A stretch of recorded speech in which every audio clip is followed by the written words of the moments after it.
He's a fantastic guy, and Bobby, we're with you all the way, and your beautiful wife is right sitting in the front row, and she's always been right there with you. And, you know, it was very interesting. When Bobby came, I really wanted Bobby to join, and he was doing very well as a candidate, really well. He was being very unfairly by the other side, but he was doing so well that they treated you unfairly. They had no choice.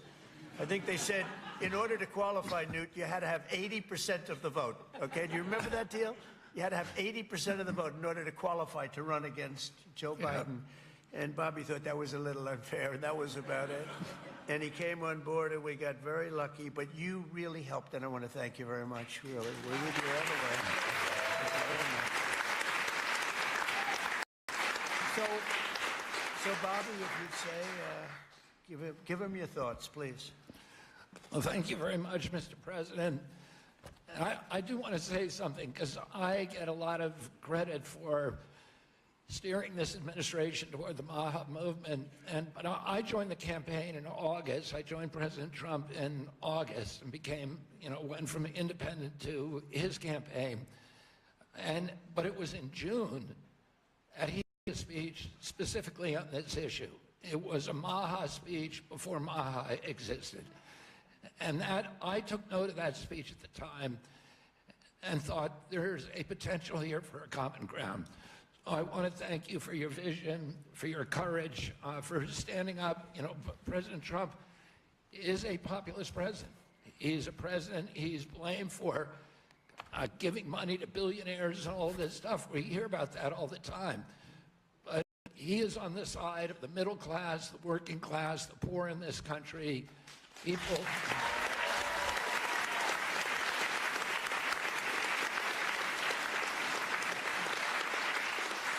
And I've been following, I've met every president since my uncle was president, and I've never seen a president, Democrat or Republican, that is willing to stand up to industry when it's the right thing to do, and they're willing to talk about real issues and to hold his stand on those issues. I've never seen anything like it, and I'm very, very grateful to you. I've sat with industry again and again in a room with him and heard him say, we can't do that. We're going to do something different, deliver news that they didn't want to hear.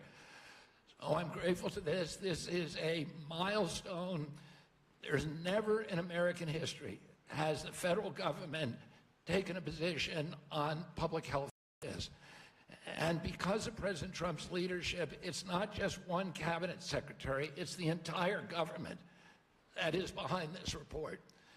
And I can say again, I talked a little bit about when I met Rachel Carson as a boy. My uncle tried to do this, but he was killed and it never got done. And ever since then, we've been waiting for a president who would stand up and speak on behalf of the health of the American people and say, there is no difference between good economic policy, good environmental policy, and good public health policy, and good industrial policy. We can have all of them, but we need a united cabinet, and we need to go forward as a single people. I want to thank you for that, President Trump. Thank you very much. Thank you. Thank you.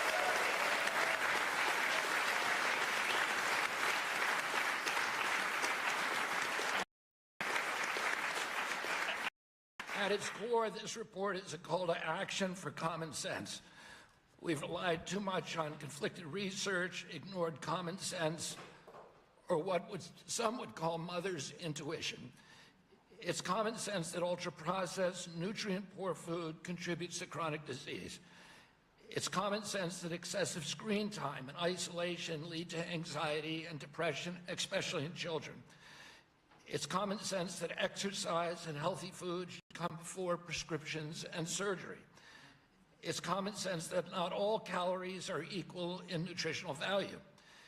It's common sense that over-medicating kids is dangerous. It's common sense that we can celebrate the innovations of modern life while also demanding fearless inquiry into ameliorating the negative effects of medication, agriculture, and environmental practices.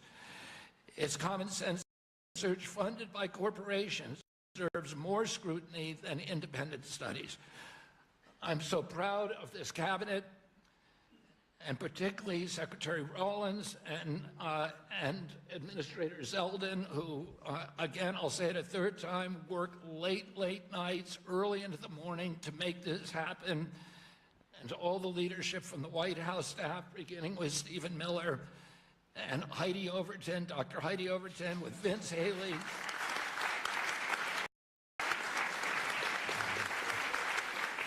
Their leadership and their steady hand in getting us to the goal line we could not have done it without them. They helped us grapple with weighty issues and committed this administration to solving large, complex challenges like children's health. We're joined here by senators, advocates, governors who I have worked with, and CEOs who I know who are all ready to begin carrying out this mission. This is the beginning of a conversation, a national conversation that we are going to have with maturity, with nuance, for the first time in history, thanks to your leadership, President Trump. There is a reason that the MAHA moms sided with you, President Trump. It's because this administration has the bravery to tell the truth and solve problems through innovation and not nanny state regulation. President Trump, I'm honored to present you the MAHA report and work with this incredible cabinet that you have brought together to make our children healthy again.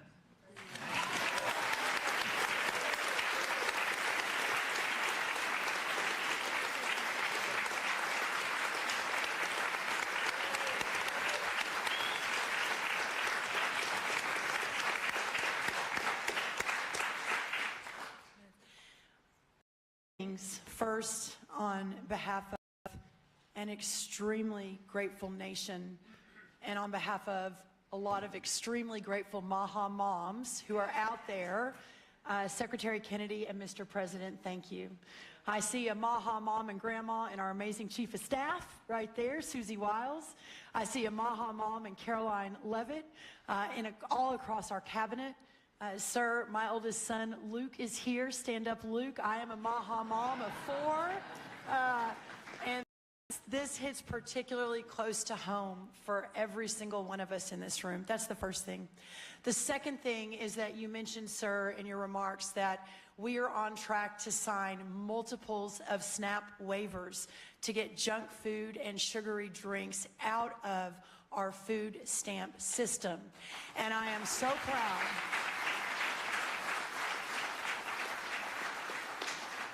I am so proud to announce that on Monday, Nebraska with Governor Pillen, where we signed the first one. An hour ago, I signed the second one for Governor Braun in Indiana. He may not even know that. I've got it right here, sir. I also signed the third one, Governor Kim Reynolds of Iowa, about an hour ago.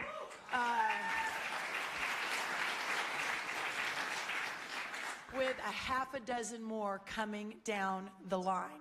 And sir, that has never happened before. Under Republican or Democrat administrations, we have never made that happen before. So I am so proud and so grateful for your leadership. We have Governor Morrissey here, who was the first one to apply from West Virginia. Oh, Governor Morrissey.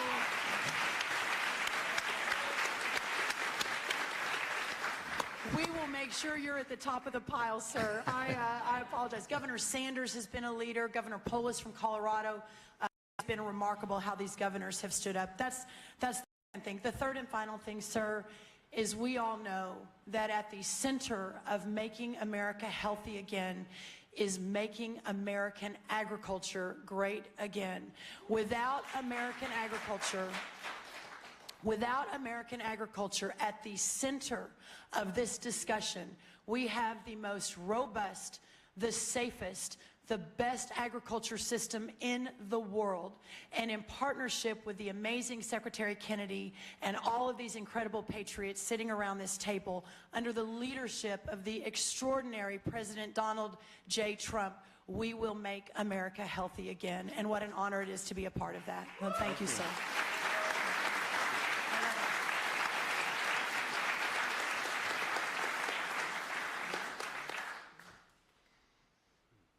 Mr. Policy Man, you want to say something? Big policy man here. Well, So much has already been said, but in your remarks, Mr. President, you made clear. This is Vince Haley, by the way.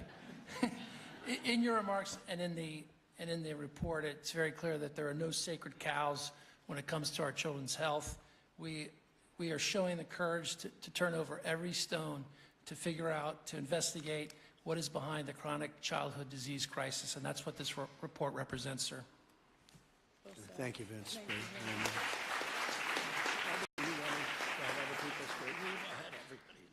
Oh, good. Most have already spoken. Vince, very good. But the fake news wasn't here. What's going on? I mean, Oz, I want to thank you for your work. Would you have anything to say to the media? Thank you, sir. I think it's a moral failing if we don't address this, but it's definitely a financial failing as well. 50% of children are on Medicaid or on program. It is an obligation we all have to address this reality. As you know, the cost of Medicaid has gone up 50% in 5 years. Right. I thank you very much for having the bravery to commission this report, and Secretary Kennedy, Secretary Rollins, Lee Zeldin, and everybody else on this panel for being able to effect what has not been done since this law for Medicare and Medicaid was written in 1965. God bless you. Thank you very much, Oz. Thank you.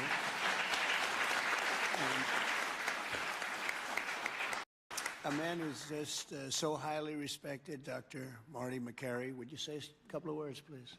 Thank you, Mr. President. The United States is the best in the world when it comes to proton beam therapy, CAR T, sophisticated operations. But when it comes to the health of the population, it's been a 50-year failure.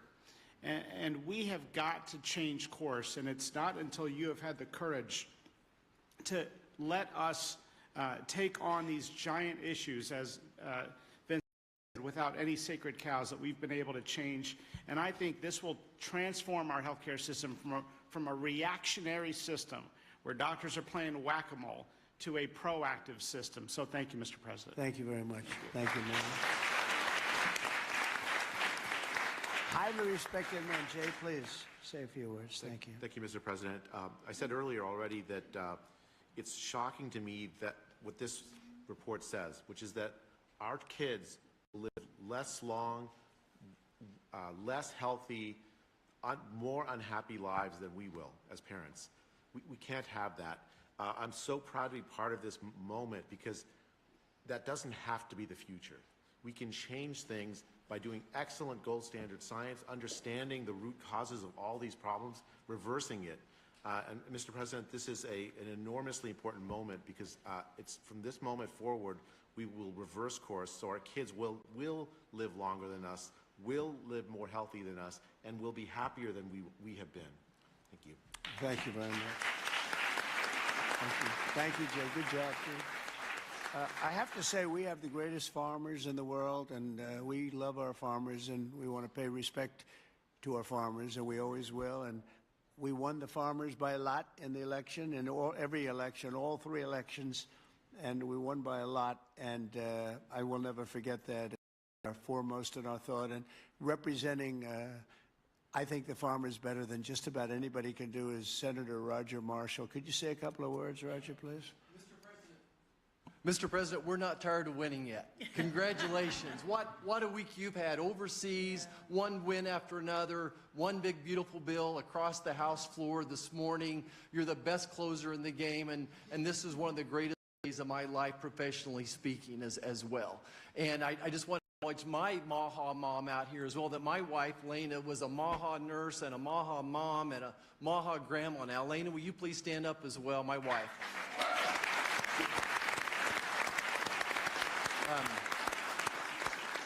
Mr. President, as you know, I spent 25 years delivering babies most every day. We saw a huge epidemic of diabetes, of pregnancy, and this has exploded in so many different directions now. We have an epidemic in mental health, in our youth, obesity rates 20, 30%, 20% of our children on a prescription drug, 60, 70% of adults on a prescription drug. We can do better than this.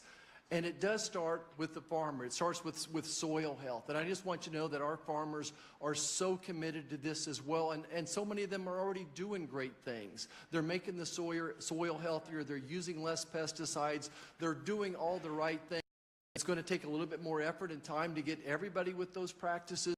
The American farmer and rancher were the original environmentalists, the original conservationists, and they'll be right here working beside us, and we appreciate your support of them as well. Thank you, Roger. Great. Thank you. So I think I'll close by just saying that something happened a week ago that was very, very important, profound, but very important in so many ways. For years, I noticed that other countries paid much less for drugs and pharmaceuticals than we did.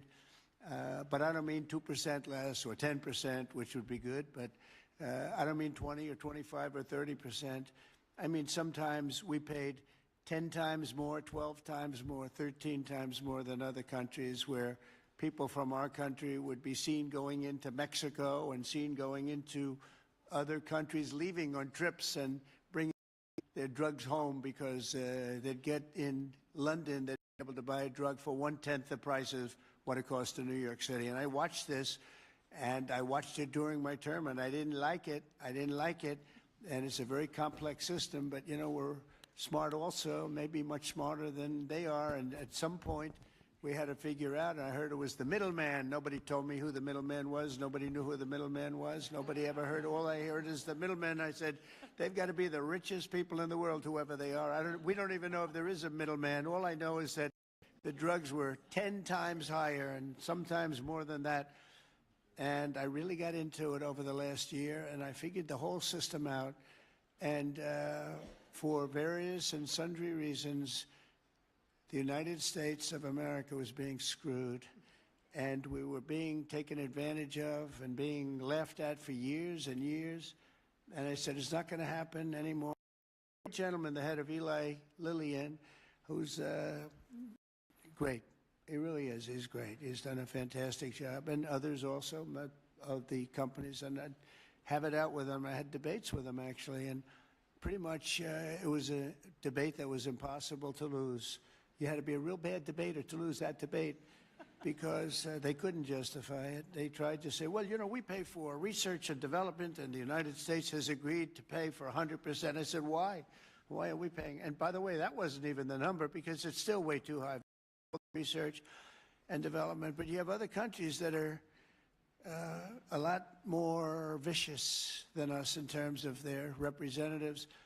And they'd set a price for a drug, and they'd say, tell the United States to pay for the rest. We were subsidizing the whole world. And I said, we're not going to do that anymore. We've been a laughing stock for so many years. The last 4 years, we've been a laughing stock. I said it. We were a laughing stock, and now we're the most respected, and we're the hottest country in the world. We're going to remain that way. We're going to do that with drug costs, too. And so I said, I'm going to do something that's a very unpopular thing to do with a small number of people, mainly the people that own the drug companies and others.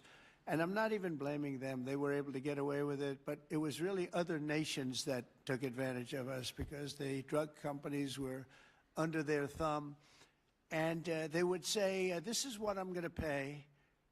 And the European Union was right at the top of the list. Let me tell you, we're going to pay $20 for this, and we're not going to pay any more. And America would pay $240 for the same thing that they're paying $20. They said, tell America to pay for the rest. And for years, they went along aimlessly, and they did it. And I started making changes, and I'll never forget the end of my first term, which was very successful. We had the best stock market ever. We had the best economy ever of any president. We went up 88% in the stock market, as an example, and I think 100% in one of the other indices. And we're doing well, but this whole thing with the drug costs always bothered me. And I started really studying it, and it's very complicated stuff. And I said, you know what? We are paying so much more, and I demanded favored nations. We're the biggest buyer, we're the best buyer, we're the most solid buyer, we're the one that paid for all of the research and development. And I said, we're going to do something that's earth-shattering. So at the end of my first term, I was so proud, because it's the first time in 28 years that any president reduced drug prices during the course of 4 years. And you know what the number was? 1/4 of 1%. But it was down. 1/4, think of it, 1/4 of 1%, very little. Essentially, they remained the same. But I wanted to get it down, and so proud. I thought I was the greatest guy in the world. I took it down 1%, and I had news conferences. I was bragging. I'm the only one that did it 28 years. And then I said, that's not very much, because we were still paying so much more. And I decided I've got to break the system. And it's the most powerful lobby in the world, the drug company. Most powerful, they are the most powerful. And I'm not saying bad, good, I'm not saying anything, but they have tremendous power over the Senate, over the House, over the governors, over everybody. And they spend money, billions and billions of dollars. And I said, I don't care. I have to do what's right. And I declared a favored nations, most favored nations, where the United States from now on is going to pay the exact same price as the lowest price anywhere in the world. In other words, if you take...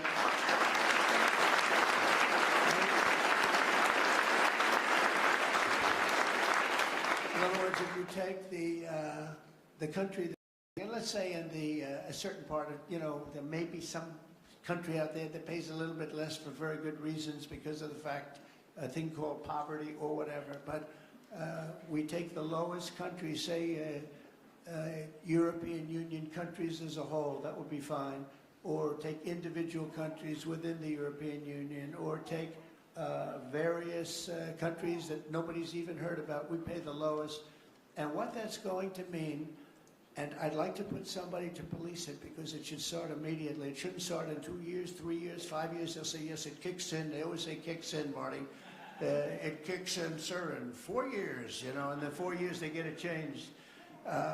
It should mean, so remember I told you I was happy with 1/4%.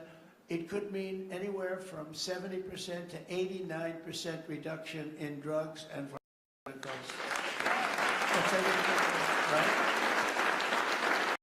And I've actually had some congressmen call me and they say, sir, could we talk about this? I said, no.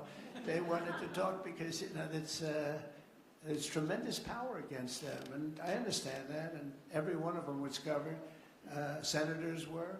I see Roger smiling, and Roger probably was too, but you know what? He wants to do the right thing, right? He wants to do the right thing, and we're doing the right thing. We're taking advantage of, and forget the drug company, we're taking advantage of by other countries that insisted with the drug companies that they were going to pay X dollars, and we're not paying any more, and you're not doing business here, and they were nasty about it. These people are almost sort of afraid of them, and we are going to now get a reduction in drug costs of up to 89% in some cases, but 50% would be a bad number. So think of that, 50% versus 1/4%. Think of that, 85, 89, 91, 72%. It's going to be massive numbers. It's going to be incredible for Medicaid, incredible for all forms of health care. Medicare is going to have a huge impact, so big that nobody can calculate it. I mean, this thing could drop by 25, 30%. The drugs are a very big part of it, right? So very big part. So it'll affect everything. It'll affect your whole life.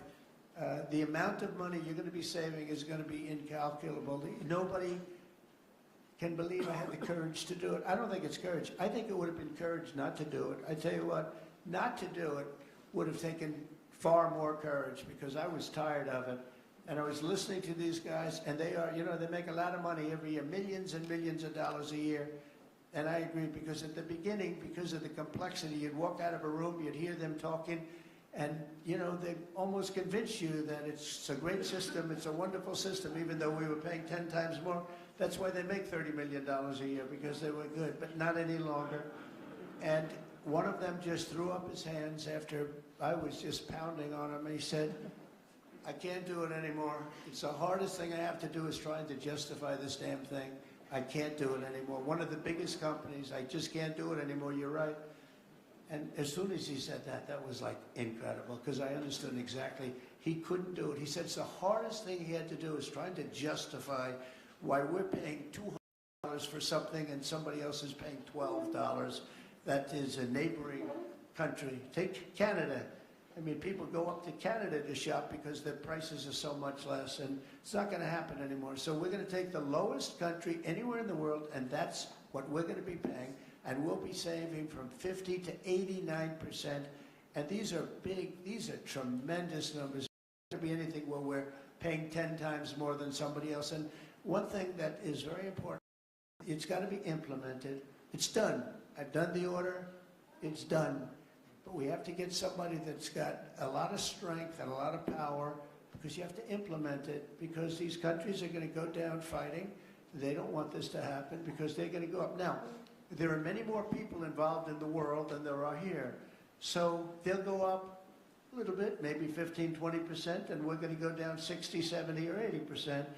But they will fight the drug companies. The drug companies are very worried that they're going to fight, and that's okay. If they fight, we'll just say, that's okay.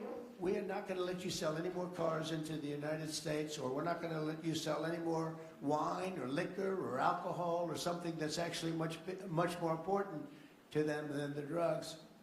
And we're going to be able to force that issue if we need to. They should do it. We're basically equalizing. They should do it.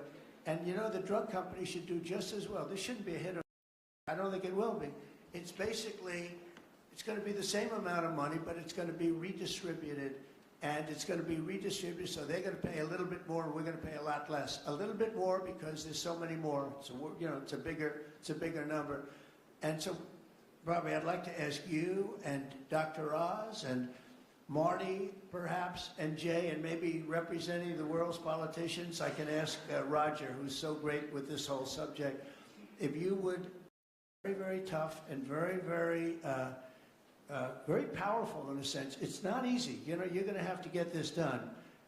The drug companies are going to say, well, they won't do it, and maybe they won't. And if they don't do it, we're going to not do business with that country or those countries. But we're going to have to be very tough until it's totally stabilized and equalized. And Oz, I mean, I see your eyes are gleaming because you've been talking about this for a long time, but you've never had anyone willing to do it. But I'm willing to do it. And I think it's going to go down as one of the most important things we've ever done, because drug costs are going down. Think of it. Then every year for 21 years, the costs have gone up. And now they're going down maybe by 85, 89. I'm telling you, 89% in 2 instances, 89% cut. Nobody's ever seen anything like it. So I'd like to ask Oz in particular, because you and I know each other. He's a very tough hombre, this one. He's tough as hell. And so if you can lead the group, and it's not going to be easy. You're going to have to get in and you're going to have to fight.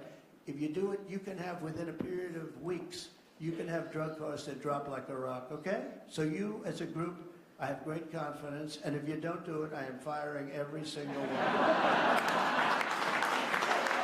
Good luck, guys. All right? Can you handle it?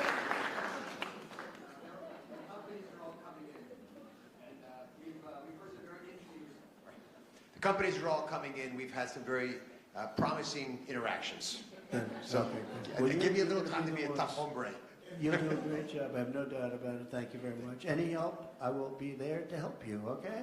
Well, you mentioned something that has not been discussed in the past. People have talked about drug prices in a silo and in isolation. But when you start going to the countries where they give discounts to because they're getting beaten up there, and you support these companies, they see a huge upside potential, and even greater than the numbers you mentioned. Right. They will charge more than what they would historically have been tolerant of if they have the support of the U.S. government and you. And Secretary Kennedy is aware of all these discussions.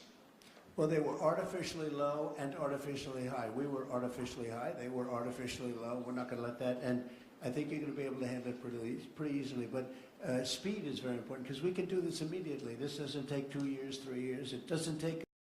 So do the best you can. Thank you very much. Thank you, everybody. Thank you very much. Are we concluded, Bobby? Yes. Go ahead. What are Thank you, Mr. President. Let's all give a hand for President Trump.